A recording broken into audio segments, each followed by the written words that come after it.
racing show. We're talking about boat racing every night. I'm your host, Dana Potts. I'm promoter of Champions Park Lake in Springfield, Ohio, home of the NGK F1 Powerboat Championship Series, August 7th through the 9th. We also have the 2020 Stock Outboard Nationals, and that's July 13th through the 18th. And I just got news today. We moved the inboard driving school to Labor Day. So on Labor Day, I get to drive an inboard. So that should be fun. So let's cover off on our sponsors. We've got HydroShot. Go to h2bev.com and put in Dana, and you can get a 10% discount on hydrogen-infused water. Well, let's get to our guest without further ado. The legend, Scary Jerry Rinker. Welcome, Scary Jerry. Hello, everybody. Hi, Dana. How we doing, man? You just did your sponsors. I want to do mine before I go any further. Sure. I want to thank my sponsors, Slow and Easy, the Family Stool Softener. I have Preparation 8, which I use on my forehead to get rid of my wrinkles. And I have Depends. Everybody knows I'm a Depends kind of guy. You know, I started out with diapers, and now I'm in Depends. I'm going the other way again. And then my famous sponsor from Mike, the Mouth of the South, Lionel Dowling, Viagra. And I want to thank them all for keeping me up front. That's awesome. Awesome. So okay, we are officially live. Go ahead, Jerry. No, I'm done. I just had my second Viagra, so it may get a little crazy. Oh. Awesome. Well, it looks like how's quarantining? How are you dealing with that? It looks like you're surrounded by boats and trophies. What did you say? I said, how is self-quarantining going? It seems like you're surrounded by trophies and boats. Yeah, we're not having much of a problem here. We come to work, we stay separated. We've got people, we've got signs on the front door, and they have to call us to get in, and we restrict who comes in. It's actually working out pretty well, and our business it hadn't slowed at all. It's amazing. Nice. So the Rinker name is famous in boating. So I always ask this with every guest. How did you get started in boat racing? Well, it's an interesting story. I was 7 years old, and my dad started Rinker Boat on the White River north of Indianapolis. And we were building wood boats. This is our I don't know if you can see it, 1953 AB runabout that one of the first boats we built and raced.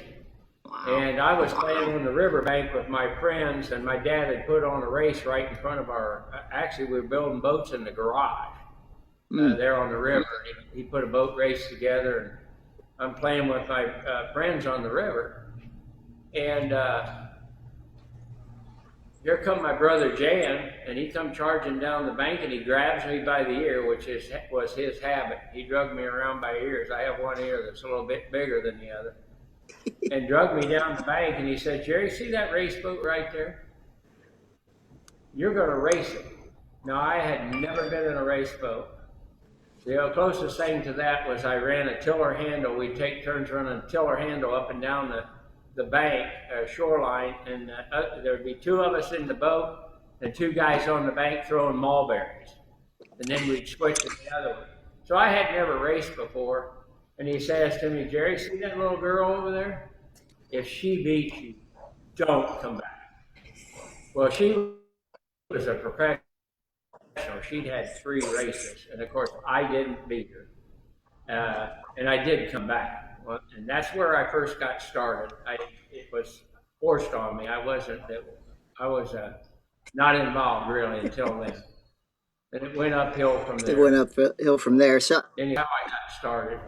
I want to remind our guests that are watching, feel free to ask a question or comment. Tell us your favorite moment of Scary Jerry. So, Jerry, you're currently driving in the NGK Powerboat Championship Tryhaul Series. And you are pretty much, I think, the Yeah. winningest driver there. You probably own all the titles. Tell us a little bit about the Tryhaul Series, because a lot of our fans in Springfield haven't seen the Tryhauls, and we're hoping to get you guys up into Springfield. So tell us a little bit about the Tryhauls. Well, the great thing about it, and we got started in Trihauls, and of course, what happened was we went from one of these AB runabouts when I was younger, just out of high school. I ran AB runabout with my brothers, my older brothers. And then we got into Mini Grand Prix, which, and it was, I thought it was the most foolish thing APBA ever did. There was 100 registered Mini Grand Prix in the United States, and they dropped the class. Now, one of the problems there was older guys like myself and my brothers, because you could race all day for $10. Mm-hmm. Back then, the gas was nothing. And John and Jen had built a Mini Grand Prix, and of course, we were racing against the Bajas, which Lionel Dowling and them put together. But we got into Tryhauls after we got into boat business, when I moved here from California and got into boat business. And what's great about the Tryhaul, in my opinion, number one, it's the best show on the water. It's really exciting. You got to be insane when you get, especially after the 20 lapper. Even Jeremiah, one time when we were racing, of course, he had to get in his 45 after that. He was totally exhausted after driving the 20 lap final after some heat races. And but what's great about it is it's an inexpensive class. I think the public relates to us, and what a show. I mean, every time I get back from a race, if I had my camera going, or even if I don't, I watch the videos, and I'm watching the other guys, the guys and girls. Of course, Whitney's out there again now. And the great thing about it, the spectators, they can be watching the guy running last, dead last. He may be running 13th or 14th, and they're going, whoa, did you see that? You don't have to watch the front to see the action, and it's continuous action. And some races certainly are better than others. But anyway, I got it started in it, and all the guys can tell you, and Chris and them can tell you, I'm the first one on the water. I'm the last one off. And I'll go out there in testing, and I just go out there and sit and wait and pretend I'm testing, and I'm waiting for the guys to come out and see if they can spank me. And really, a lot of it has to do with my success. Excuse me, I need a drink. My success is, I don't think I've ever missed a race. I test more than everybody else combined. In fact, this yellow boat we have here is a new boat we've added to the fleet.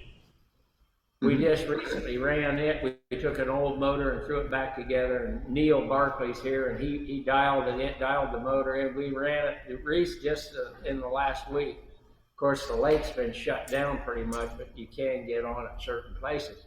And this boat's fast. It's as fast as the black boat. That's a brand new boat.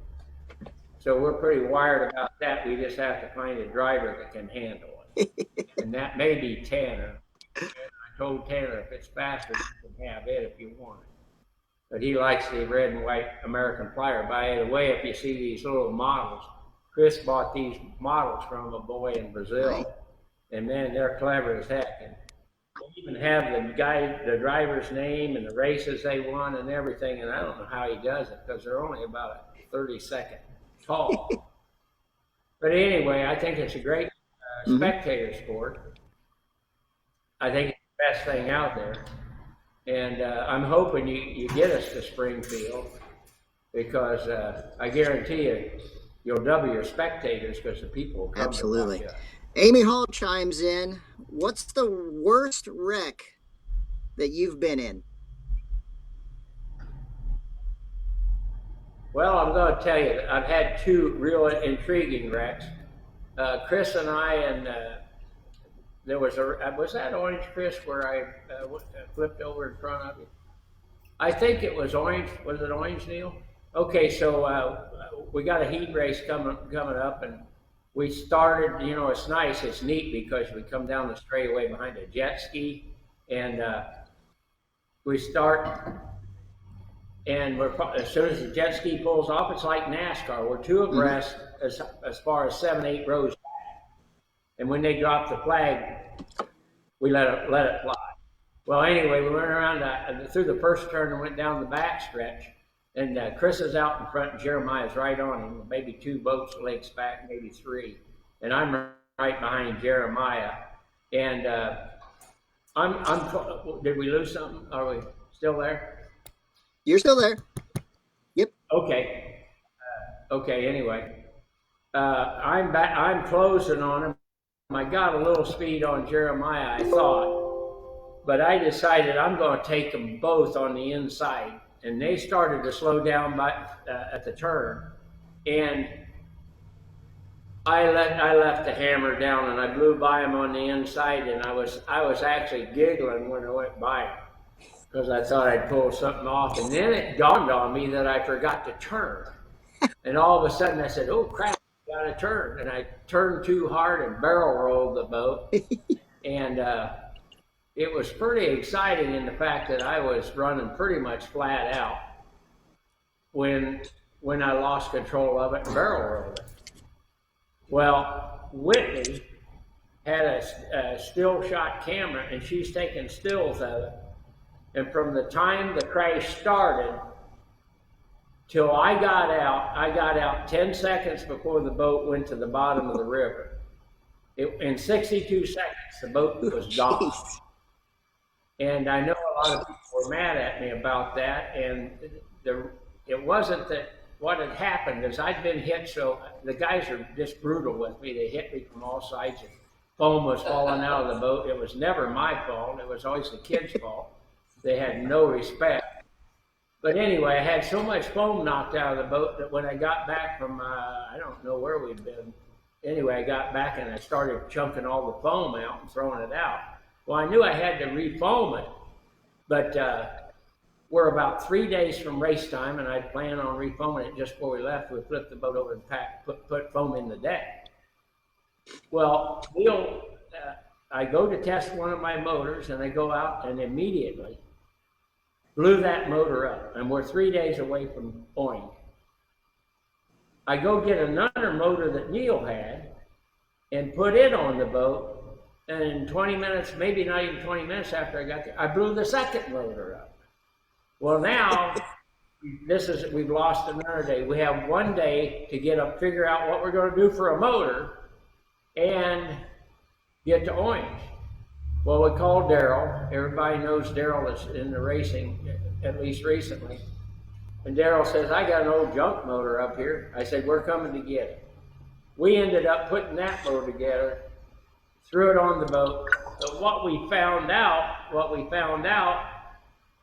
was I had bought, this is no reflection on Shell, but their gas sucks. I had blown both motors up to a bad Shell gasoline. I think I had the high octane, they had put the high octane gas in the unleaded tank, and I mean, I literally blew 2 motors up in 2 days. But anyway, I crashed, and I got out of the boat. I hit pretty hard, and you know the neat thing about being in a tunnel boat, you got that windshield in front of you. Try blowing, crashing, rolling a Tryhaul even at 50 miles an hour, it likes to rip your head off. And thank goodness for the helmet. Well, I took a pretty good shot, and the rescue guys got there, and the next thing, you know, I saw the boat go down. Well, the reason was that we had so much problems with the motors that I forgot to put foam in the boat. I forgot to refoam it, and that baby went straight down in 10 seconds from the time the crash started till the boat disappeared. And when the divers found it 3 hours later, it was setting straight up in the mud on the bottom, 62 feet deep. And the bilge pump was still working. The diver came up and said, Jerry, your bilge pump's still running. But anyway, it was, you know, it could have been serious. It could have been real bad because they'd have never found it. And but anyway, and I feel bad for Lori Bedell because he had said a little prayer with me before I went out there. And they dragged me up, and I hit so hard that both my legs flew up, and my kneecaps were both bleeding. I mean, runs pouring down my kneecap. And this sweet little gal in the ambulance, and Lori's standing there worried about me. And the little gal kept asking me, Mr. Rinker, aren't your knees, can I do something for your knees? And after the third time I told her, I said, honey, I got hemorrhoids that hurt worse than my knees. And I think Lori about split his pants laughing. But anyway, that was one bad crash. And the next one was, and I'm going to tell you about this one because it was really ridiculous. Nashville. Everybody loves Nashville. And I think this was the last year we raced there, wasn't it, Neil? Next to last. Next to last race. And I get out in front on I think it was maybe the first heat, second heat, and I'm strolling. By the way, and those that were there would know this, it had bad rains prior to us getting there, and that river, I guess, was running about 8 miles an hour. The current was really bad. And what happened was I'm out in front, and I'm running hard. I'm staying on the inside of the course and driving hard, and then I realized I was so out in front that I came out of the turn and just drifted toward the bank and made a slight correction. And John Schubert asked me, he said, Jerry, what the heck happened? And I said, the current got me. And I actually believed that. I made a slight correction, and just that quick, I was upside down. And first of all, I was running almost flat out when I went upside down, and one of my seat belts got wrapped around my foot. And Pat got there real quick, and the diver, Pat, and I think one of the other divers was there quick, but I didn't come out right away, and everybody was panicking. Anyway, I was a little stunned, and I was confused, and I remembered what I heard divers say that follow the bubbles to the surface. I was totally befuddled. I didn't know which way was up. So I had an accident, and I followed the bubbles to the surface. And when I got to the surface, Pat was there, and he was gagging, and I couldn't figure out what was going on. And it was pretty potent, evidently. But that was the second worst because I was way out in front and had it. In Tryhaul racing, everybody that watches it, if you win one heat, you got a good chance of being in the first three positions, and you got a chance of winning the racing. And it was really quite disappointing. Well, that wasn't the end of the weekend. Ruben comes out in the final, and he starts just in front of me or from behind me, but he had broke the skag off of his gear case, and he came up through there, went by me, and if anybody's ever driven one without a skag on it, you're out of control. He was totally out of control. And he went into the first turn, and almost hit a guy. He swings out toward the ridge and comes straight back, and I T-boned him. Went right straight over him and landed. He's upside down, and my boat's sitting on top of him. And it turned out that I thought I'm asking Marty. Marty, is my prop, all I could care about was my prop. Is my prop okay? And Marty says, yeah, your prop's okay. And I said, good. As soon as I get off here, we'll have a restart. I'm good. Well, about that time, my feet started getting wet, and Ruben's prop took a chunk out of the bottom of my boat, and I'm slowly sinking.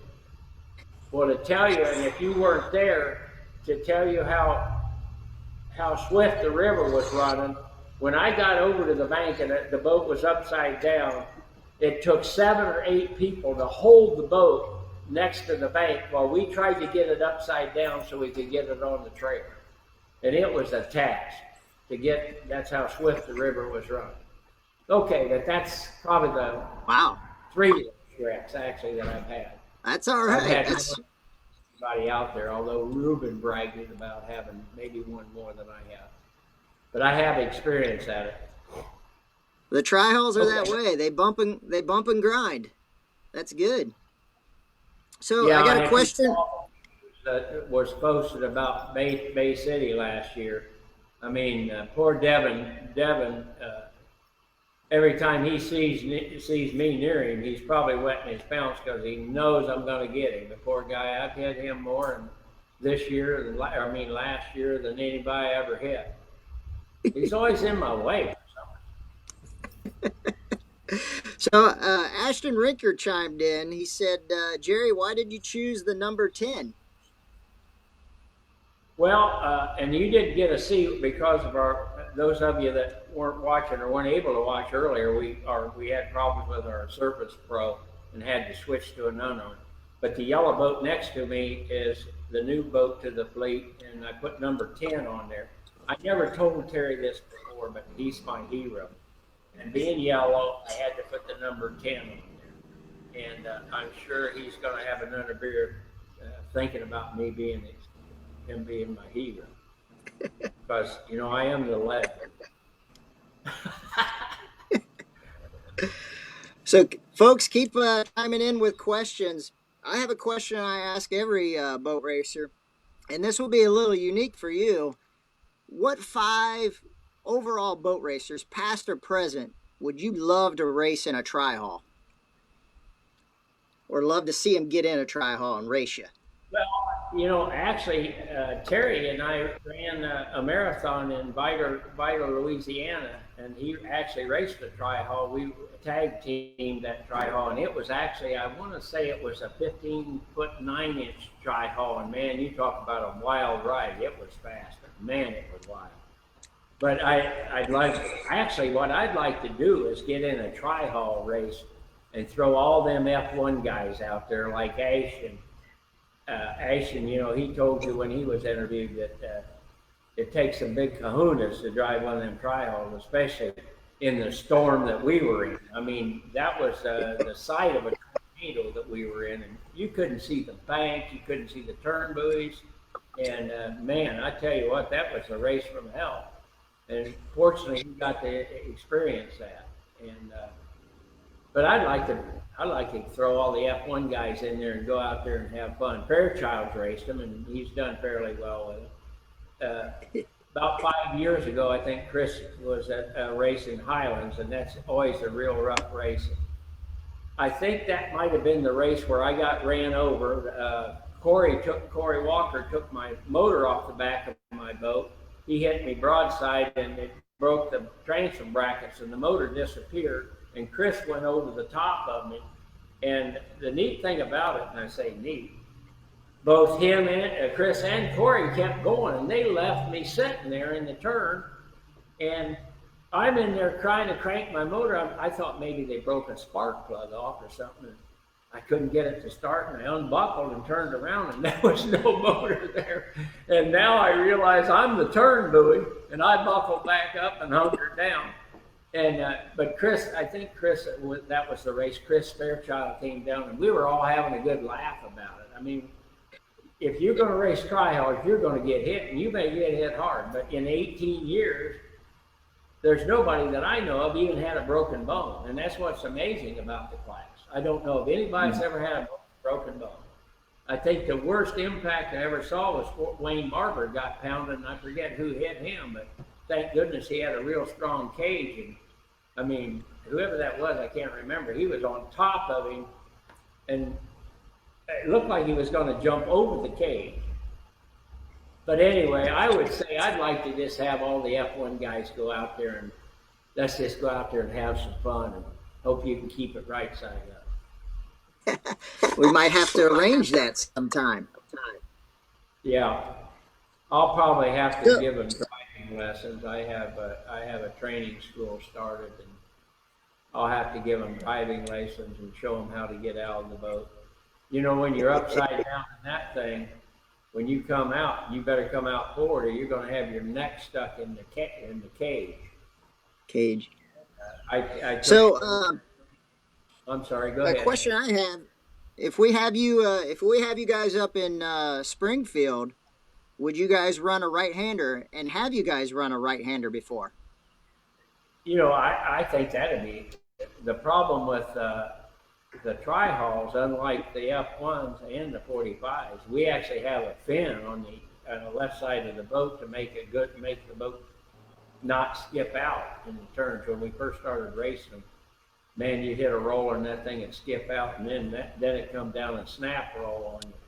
But heck, I'd be willing to try it. I mean, anything for the crowd. But I'm telling you, you let us put us right out there in front of the judges stand where Doug's up there waving his big flag. You give us 10 boats out there and let us run that shoreline right there. We'll put on a show you won't believe. If you want to throw a right-hander on it, I'd have to do an experiment, because if you turn hard right with that outside bend, it may barrel roll that boat going the wrong way. But I'm in. How many typically how many Tryhaul boats are in a heat race? How many? Because how many total do you guys typically have in a heat race? I think pretty much down here we'll have at least most of the time now about 14. 14. And I think actually out there's probably 25 of them. And now that the guys in Colorado have bought one new boat and I think 4 used boats or old boats, man, if they show up at Springfield, we'll have maybe 20. Nice. So 14 is enough. You mentioned coaching and doing some teaching. So what does it take to tell our fans, what does it take to get into one of these boats? How to get started? Where do I go? Who do I call? Well, to be honest with you, the Schuberts have the molds, and if you want a new one, and the new boat is, I don't know, I've taken 2 to the dump and had bulldozers run over. I've probably had maybe 5 or 6 different boats. The new boat, the black boat that we bought Chris, and he decided to move up and be a superstar and left me back there holding the chains. But anyway, the new boat is definitely better built, less flex, it's faster. And I think even Corey and Darren Ware and some of the have the new boats. And I went through it. I had trouble adjusting to, especially in rough water, how to trim it and run it. And but Schubert's is, if you want new, you've got to go to the Schubert, and they usually have several. In fact, they sold all the 4 used boats or old boats to the gang in Colorado, and I'm looking forward to. Hopefully they'll come, and I think they'll be at the first race that comes out. Excellent. I got a question from Betty Mayal. What makes you keep racing? Harry's girlfriend. What makes you keep racing? Well, it's kind of weird. I was a late bloomer. In fact, I went to college to play basketball, and we were sitting in the dressing room, and I found the first hair on my chest, and I was 23 years old, and I was so excited. We had a party. I'm a late bloomer, and I think instead of being 76 in my mind and body, when I'm in shape, I'm probably 65 with the mentality of a 15-year-old. I can't wait to get out there to race. Like I said, I'm the first one out there, and I'm the last one off. And I'm telling the guys that are watching, everybody that's watching, I'm going to be here till I'm 80. Unless something happens, I'm going to be racing till I'm 80. Because my brother ran his last race at 79, and I'm going to beat him. But I just love it. I mean, what else can I do? I mean, I play golf, and that's about as exciting as watching a snail poop, especially watching me play golf. Well, it looks like we got a lot of F1 drivers chiming in, so we're throwing down the challenge. We need to get them all on a Trihall. So yeah, speaking of, we got it. I really think it'd be cool, and I have 3. We have 3 of them. I'd be more than glad to throw them in our 3 boats and just go out and have some fun. The neat thing about it, I said, we've never had anybody even get a broken arm, and we've had some pretty serious wrecks. Yeah. But it's a little different. You're out of control a lot. The neat thing So about these boats, and I actually tried to get Glasstron to sponsor a class, and I never got a response from him. But the poor guy that designed and built this boat, if he knew what we were doing with it. But I tell you what, the first Glasstrons, and John and everybody can tell you, they had no flotation in them, and they were built for 90 horse. And most of the ones I had didn't last more than two. Actually, after the first race, we had ratchet straps holding the transom to the dash. The transom was already ready to come out of them, and they just blow a bottom out so quick. They usually, I think most of them probably wouldn't last more than 3 races. wow. But a lot of fun. I mean, and it hasn't been that expensive. Yeah. So Tracy Rinker Sumter chimes in. What is your favorite race venue? Actually, because I've won Fort Natchez 5, 6, 7 times, I don't know. I like, and it's not just because of that. I like the course. The boat ramp's pretty smooth. The course is pretty well set up. The spectatorship is really good. It was even better before that restaurant came in. But now you can go to that restaurant and sit on the roof of that thing and drink wine coolers or whatever and eat all day and watch a great race from up there. As I've told you, I think Springfield is spectacular. And Yep. I wish you'd find some farmer or somebody to sponsor us Tryhauls. I'd come up there for nothing, just to race. It's that nice. We're working on it. We're working on it, Jerry. We're hoping to get you guys up. I have a question on the race course. Have you guys ever considered or ever thought about jumping one of these boats? Because I see a lot of old Mercury like videos when they were jumping the boats at Cypress Gardens. Have you ever thought of jumping these off a ramp? I'm pretty nuts, but I don't know that I'm into that. And I've seen him do that, and I saw Terry Tangle with a billboard at Cypress Gardens, and that was pretty exciting. Exactly. So you mentioned some guys getting new boats. Are there any Tryhaul drivers that you got on the radar screen that you're going to be looking out for this year that are Well, up and comers? I actually, and boy, I tell you what, Corey Walker's an awesome driver. Mm-hmm. Uh, Before Chris left, him and Corey were the best drivers out there. Unlike me, they never got in trouble. I was always looking for somebody to swap paint with. And Darren Ware really looked good this year. Whitney was insane. If you haven't seen the video of Tryhauls that Neil's wife shot of the Tryhaul racing at Windsor, Colorado, especially the final, she was out of control. I'm sorry, Whitney, but you were out of control. You were on something. I don't know what it was.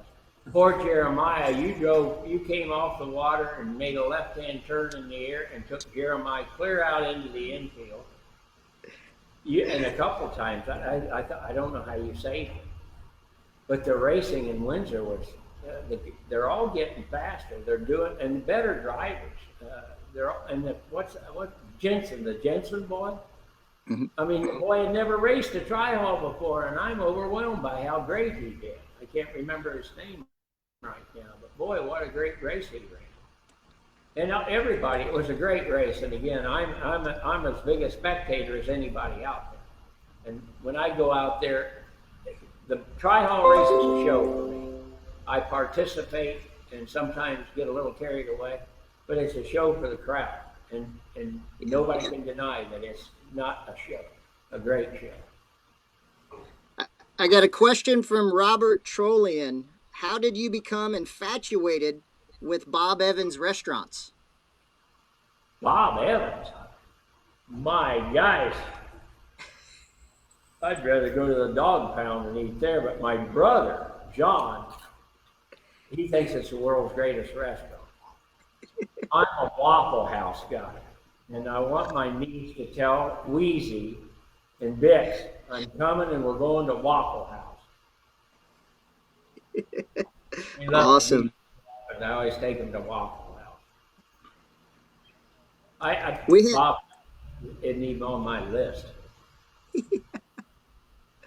Hello? So I'm here. I'm here. So you mentioned so these race halls. How much horsepower do they run? And to get a boat from John, do you they put cages in them because we weren't able to show the boat earlier. So basically, it's an old ski boat with an outboard motor on the back, correct? Pretty much it's a Trihall, and I can tell you, and John and those guys will know this, that the Trihall came in, and all of a sudden John was building 15-foot, 16-foot Trihauls and 17-foot Trihall because of the square nose. It was the original. And again, you take a 16-foot Trihall, you've got to be about 4 feet tall to sit it in front of them.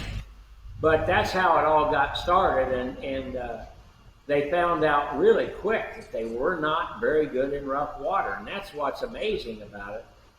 Is here we are racing them in the worst conditions ever. And I forgot what you asked me. I went off on a tangent. Oh, that's all right. It was horsepower of the motors.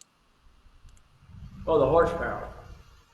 Actually, we got into the 140s. John and them set that up. I think we ran some 150s and 140s. And I think there were 7 Trihalls that were being built, a glass car and Invader. There was 7 or 8 of them that we tried, and it ended up that the Glastron was the best of them all. The 16.5, 166 Glastron. And of course, we went through in the process of building race boats, real race boats. There were 4 or 5 guys that tried to build stronger and better ones, but we kept blowing the bottoms out of them. And Schubert's actually have probably the best one and maybe the toughest one. Hopefully, I haven't seen a bottom blown out yet. And the more guys you get out there, the rougher it gets. And you go to Bay City or one of those places, it really gets horrible. And horsepower, I think it's nice because I bought a complete 140 2 years ago, a complete drive, motor and everything, gear case and everything, for $300. That's $350. And made a racing boat out of it. Made a racing motor out of it. And that's what's nice about it. Guys that want to get in, it doesn't take a lot of money, and they don't use a lot of gas. We probably go, I'd say we go through about 9 gallons in an entire race. Would that be right, Neil? About 9? Anyway, it lit on that motor, and I know we talked, and I talked to Ron Hill about going to a 150 or something like that. I think you start moving on up, somebody's going to get hurt when we get the speed up there. Yeah. Was that your point, maybe going to a bigger motor? So what is your, I hear you got a new boat, so what are your goals and plans for this year? Because I do believe your grandson ran Tryhauls last year too. Is he going to be in a full program this year too? I tell you what, there's another race that, of course, I won that race. I'm out in front. And Tanner had a bunch of his friends and their parents. There was like 20 people just rooting for Tanner. And Tanner's head had swelled up so big. You watch the video, and I've watched it probably 15 times, and I'm thinking, how in the heck did he keep from turning that boat over? I mean, he was driving like an insane man. And he ended up getting third, and he was racing against, there was probably 12 or 13 of us, experienced drivers. And I believe it was myself and Corey. Did Corey get second in that race? Corey got second, I think, and Tanner got third. And man, I tell you what, we couldn't get his helmet off of him. His ears are swelled up, and we had to put Vaseline on his head to get the helmet off of him. He was so swelled up. And of course, he really, Bay City was really good for him because he lapped me 2 or 3 times in the final. Of course, everybody lapped me in the final. I got a question from Trey Monet. How many motors have you blown? Actually, and this is the truth, when it's race time, Neil and his son, if they see me pull in his yard with a boat behind me. They say, "Oh, he blew another one." I've probably blown in the last, what would you say, Neil? 7, 8, probably 8 at least. And it's never my fault. I don't understand it. Neil builds good motors. I haven't figured it out yet. I did. The only time I got to tell you this story, because if you don't know Daryl Middleton, who raced boats with us, he's a little short guy with a pigtail. We go to Port Neches, and Neil had built me a new motor, and I go out and test it, and blow that motor up. Well, we had a spare power head, and I told Daryl, I said, look, he was my crew chief initially. And I said, look, you can race, and I'll give you the boat and stuff, but your priority is keeping me running. You can race, but you have to keep me out there. Well, I come in and waved Daryl, and I hung my head, and I said, Daryl, I blew this motor up. He said, okay, park it over there, I'll get it fixed. Well, it was so hysterical, and people that were standing around saw this. You know, I try to help. I'm not much of a mechanic, but I try to help. At least I can pull a spark plug or something.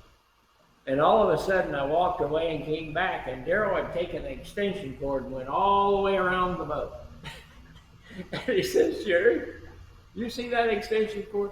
Do not come inside of it. I'll put this motor together. Leave me alone. And that was quite an experience. We had a good laugh over it. What were we talking about? Oh, by the way, I wanted to tell you guys, and there'll be some guys that are probably protest me, but I'm adding a new feature to my boat. I'm adding a catheter because I can barely get through 20 laps. And I hope I don't get protested over it. By the way, you asked me what my intentions were. I got sidetracked about this year. Winning's exciting, but I really like to drive from the back to the front. Of course, that's really hard to do in the final in 20 laps. But I just want to have a good time and get some more guys out there. The third boat right now may go to Kelsey. My granddaughter's getting married, and her fiance wants to be a Tryhaul driver. We'll see how he does after his first or second race. A lot of times they decide it's not for them. But I just want to go out there and race and have a good time and try to make it easy. Excellent. Hello? Excellent. Yeah, I'm here. Any so we know boat racing's a family affair and everything, and we've talked about on the show some pranks and things like that. Any good stories or pranks that you would like to share with the Facebook universe?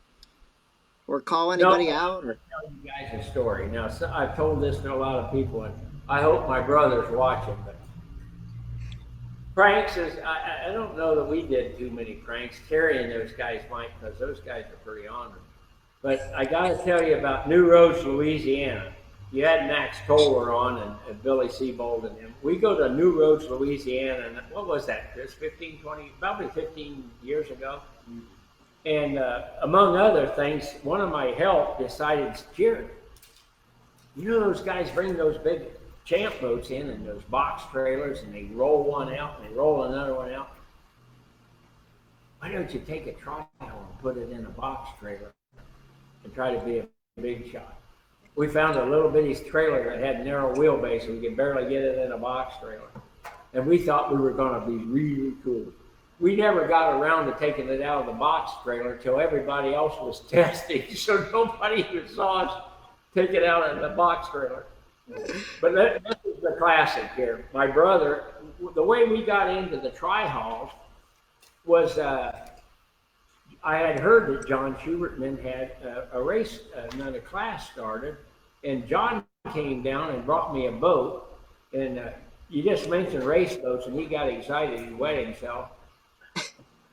I said, John, they got a new class started down on the south side of town. They're racing glass-drawn Tryhalls.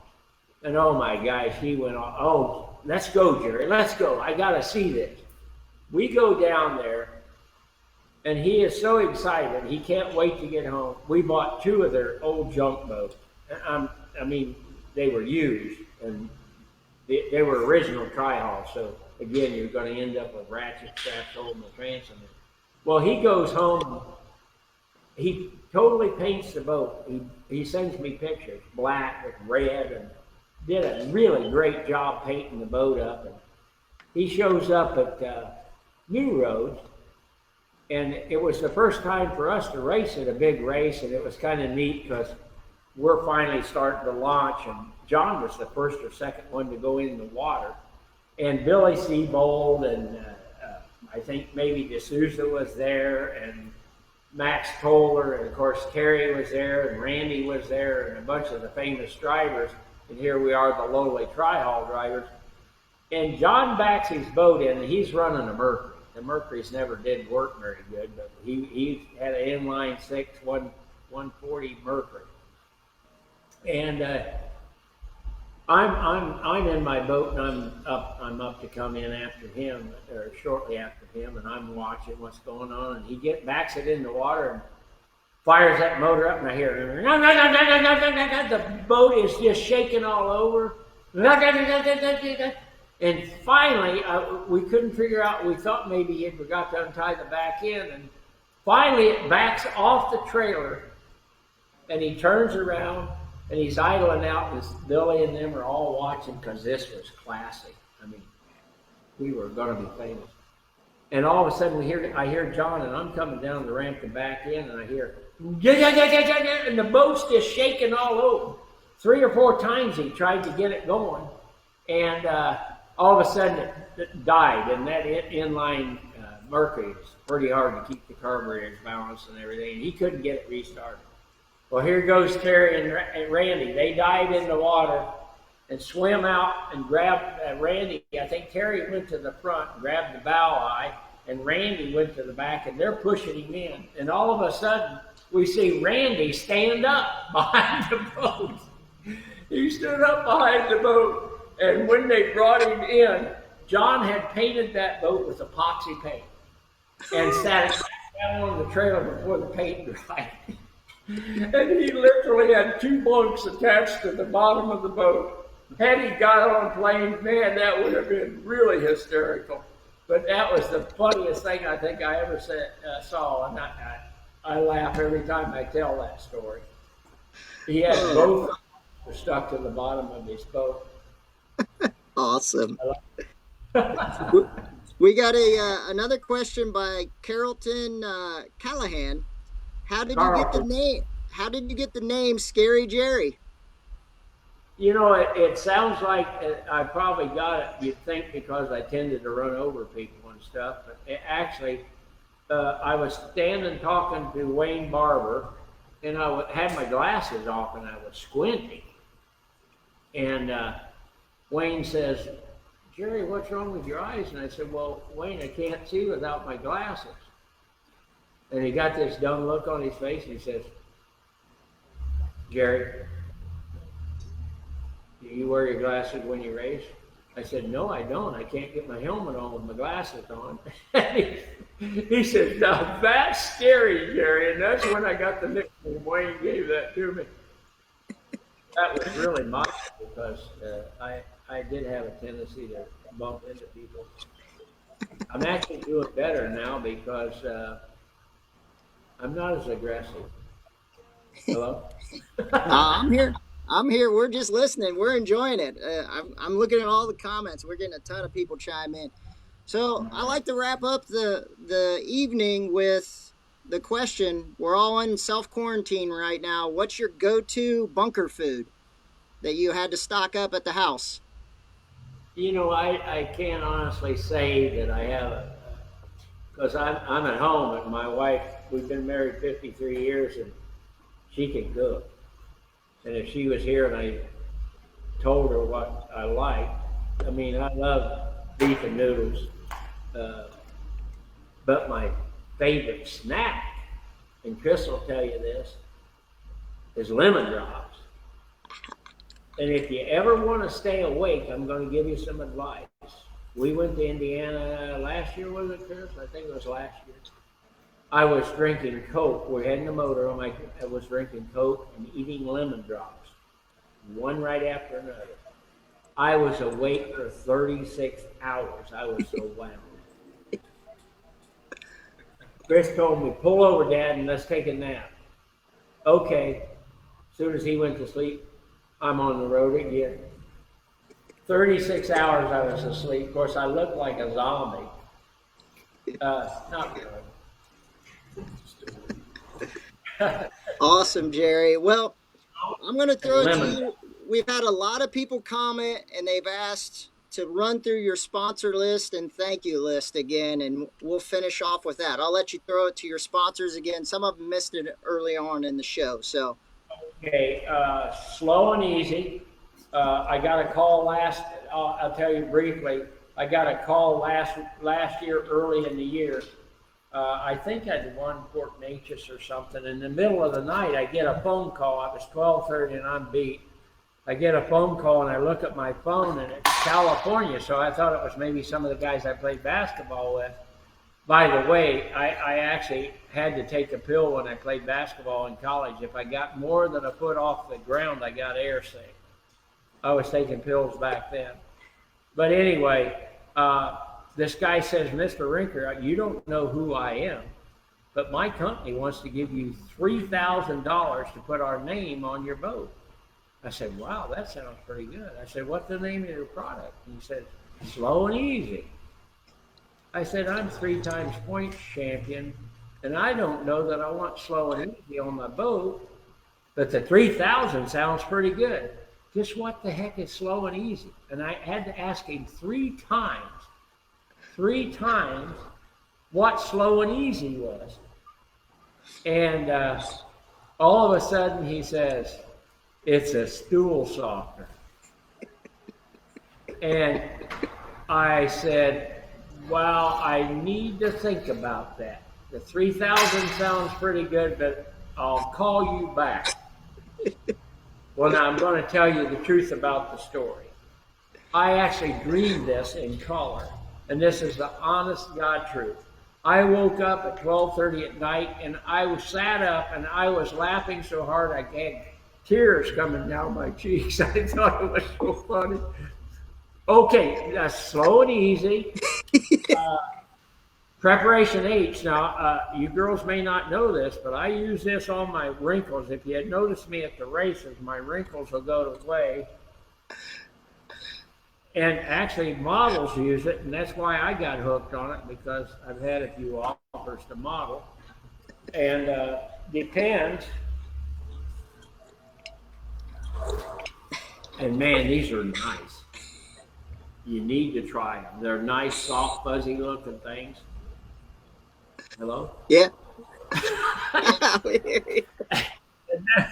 and then of course, what Lionel gave me the Viagra, and I've already taken 2 of those pills. I'm feeling a little weak. By the way, I want to thank Neil Barkley for keeping me out there. The poor guy. Of course, now he's Chris's crew chief. He's helping James with the other F1 that we've got, and he just makes my motors, and he made this motor that we just ran, and they're really good stuff, and we have so much fun. He enjoys the Tryhaul racing. His wife comes, she likes the F1s, but the Tryhauls, they come to watch Tryhauls. We got people from all over the country to watch us run Tryhauls. Hello? Yeah, we're here. Anyway, Viagra. Oh my God. Well, thank you, Jerry, for taking time out of your evening. Wait a second. Yeah, you forgot. Rinker's Boat World. Yep. And Plain Trailers. Now, if my son would back up and show you this beautiful new boat that we've got. Yeah, with show it to us, Chris. All over it. You know what? Look at that. We're getting the first glimpse. She's bad. There's the new one. There you go. Champions Park Lake. We could see that hot rod there. I just haven't figured out where to drain the catheter. Well, Jerry, You guys have a good. Jerry, thank you for coming on tonight. We totally enjoyed it. We want to see you race till 80. We're hoping to see you in Springfield, Ohio this year. Thank you and stay safe, and hopefully we'll see you at the boat race track. Yeah, get us to Springfield. Find some orphanage or something to sponsor. Jamie, put up the schedule for the rest of the weekend. Oh. So tomorrow night, we continue the laughs and stories with Bob Schubert. Then we got another legend, Ron Hill, on Saturday. Then we continue with John Eddy on Sunday. Monday, John, I need to figure out how to pronounce his last name. Then Tuesday, we got the legend Alan Garbrick. Then Wednesday, we have Bill Gore. Then Thursday, we have Greg Foster. And we finally finish up with Fred Howenstein. So thanks for everybody for joining in. We had some fun with Jerry tonight. Hopefully you guys did too. And we'll see you tomorrow night at 8 p.m. Eastern. Thanks.